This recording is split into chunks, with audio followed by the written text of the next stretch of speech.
намайг Хасмхан Огта Агата гэдэг Баянуулгын аймгийн Нимбати сургуулийн 12 дугаар ангийн сурагч.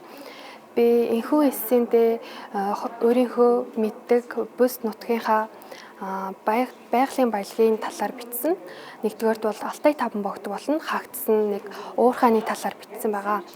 Ерөнхийдөө би багасаа айгу боддог байсан. Өөрийнхөө нутагтай амар бүх зүйлээ мэддэг болохоор ингээл энийг нь тэгээд өрчлмөр энийг нь ингээд сэргээмээр байна. Энэхүү уурхайг ингээд сэргээчүүл Монголын эдийн засагт маш том хөрөнгө оруулалт болон гэж боддог байсан. Тэрийг энэхүү эссэндээ тусгаж бичсэн. Тэгээд Монгол улсын үндэсний хуулийн 6 дугаар зүйлд Монголын баялаг зөвхөн ард түмний мэдэлд төрийн хамгаалалт хэмээн заасан байдаг.